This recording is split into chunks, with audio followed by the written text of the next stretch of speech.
Hi students, हमारा remaining portion जो रहता है ओलिगोसेक्राइड्स का, कल हमने पॉलीसेक्राइड को डिस्कस किया था, तो ओलिगोसेक्राइड्स को हम लोग डिस्कस कर लेते हैं। That is the second type of carbohydrate, oligosaccharides.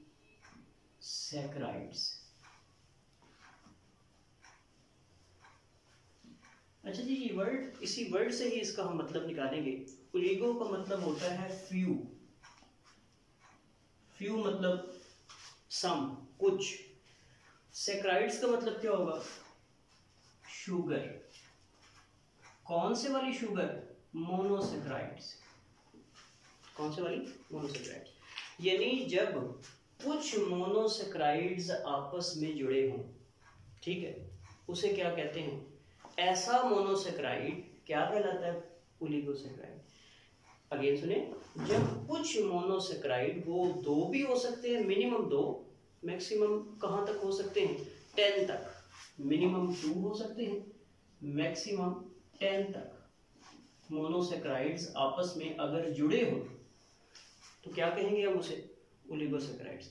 अब जुड़ता तब ही है, कोई भी चीज तब जुड़ती है जब फोर्स ऑफ अट्रैक्शन हो, और केमिस्ट्री की जुबान में फोर्स ऑफ अट्रैक्शन को हम बॉन्ड कहते हैं। इसका मतलब दो मोनोसेक्राइड्स अगर आपस में जुड़ते हैं तो इनके दरमियान कोई ना कोई फोर्स ऑफ अट्रैक्शन होगी। उस फोर्स ऑफ अट्रैक्शन को हम क्या कहते हैं?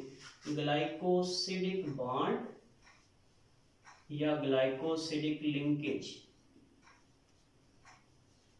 ठीक है, तो ओलिगोसेक्राइड्स बनते कहां से हैं? ओलिगोसेक्राइड्स बनते हैं ग्लाइकोसिडिक लिंकेज से। ठीक, या इसके लिए एक और टर्म भी यूज होती है, डिहाइड्रेशन सिंथेसिस या डिहाइड्रेशन रिएक्शन से भी बनते हैं। जब दो मोनोसेक्राइड्स आपस में फ्यूज करते हैं, क्या बनाने के लिए? ग्लाइकोसिडिक लिंकेज बना के ओलिगोसेक्राइड बनाने के लिए। ग्लाइकोसिडिक लिंकेज बना के ओलिगोसेक्राइड बनाने के लिए जब दो मोनोसेक्राइड्स आपस में जुड़ते हैं तो एक वाटर का मॉलिक्यूल रिलीज होता है। हम इस रिलीज ऑफ वाटर मॉलिक्यूल को क्या कहते हैं? रिलीज ऑफ वाटर को क्या कहते हैं? डिहाइड्रेशन। यहां से एक बात क्लियर होगी, अगर आप दो छोटे मॉलिक्यूल्स को मिला के बड़ा मॉलिक्यूल बनाते हैं तो रिएक्शन क्या होता है? डिहाइड्रेशन। अगर आप बड़ा मॉलिक्यूल तोड़ के छोटे मॉलिक्यूल्स बनाते हैं तो रिएक्शन क्या होगा? हाइड्रोलिसिस। अगेन इस बात को सुने, छोटे मॉलिक्यूल्स मिलके बड़ा मॉलिक्यूल्स बनाएंगे तो रिएक्शन होगा डिहाइड्रेशन। बड़े मॉलिक्यूल्स टूट के छोटे मॉलिक्यूल बनाएंगे तो रिएक्शन होगा हाइड्रोलिसिस।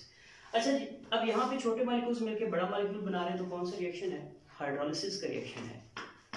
ठीक है, और हम मूव करते हैं कि हम कुछ जो है वो एग्जांपल्स लिखते हैं ओलिगोसेक्राइड्स की। लाइक मैं कह देता हूं कि हमारे पास माल्टोज है, ठीक है जी। मैं कह देता हूं हमारे पास जो है वो लैक्टोज है जी। ये सारे क्या हैं? ये हमारे पास जो मैं चीजें लिख रहा हूँ ये ओलिगोसेक्राइड्स हैं। ठीक है, उसके बाद जो है मैं कह देता हूं हमारे पास जो है वो सुक्रोज है। अब ये क्या है जी? ये तीनों के तीनों जो आपके बुक में नाम लिखे हुए हैं, these are the example of oligosaccharides. और ओलिगोसेक्राइड याद रखें, दो अगर कार्बोहाइड्रेट्स यानी मोनोसेक्राइड्स जुड़े होंगे तो हम कहेंगे डाइसेक्राइड, 3 जुड़े होंगे तो हम कहेंगे ट्राइसेक्राइड। ठीक है, इसी तरह चलते चलते मैक्सिमम कितने जुड़ सकते हैं? 10 मोनोसेक्राइड्स अगर जुड़े हों तो हम क्या कहेंगे? ओलिगोसेक्राइड। अगर 10 से ज्यादा मोनोसेक्राइड्स जुड़े हों तो हम ओलिगो नहीं कहेंगे, क्या कहेंगे? Polysaccharide. Is that clear? Okay, अब ये जो तीनों एग्जांपल्स हैं ये किसकी एग्जांपल्स हैं? ये डाइसेक्राइड्स की।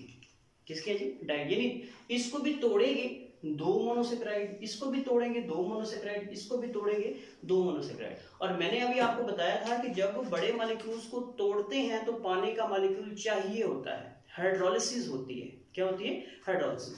तो हम जो है माल्टोज को तोड़ेंगे तो हमारे पास जो चीज बनेगी वो 2 ग्लूकोज के मॉलिक्यूल बनेंगे, ग्लूकोज प्लस ग्लूकोज।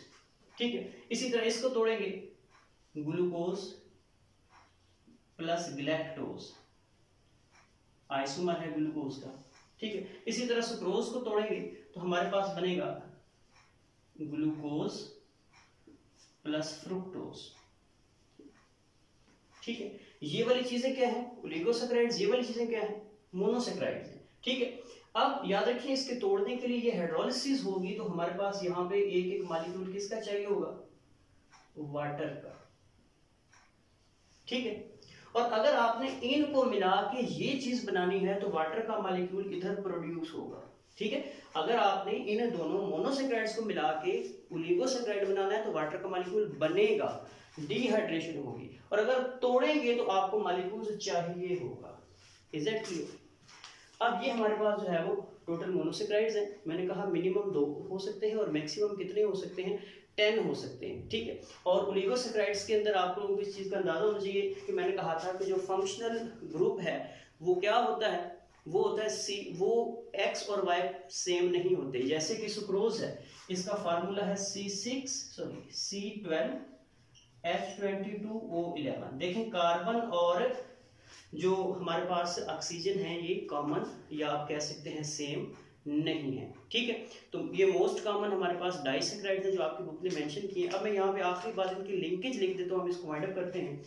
इनके दरमियान जो लिंकेज होगी वो होगी अल्फा 1,4 ग्लाइकोसिडिक लिंकेज। ठीक है,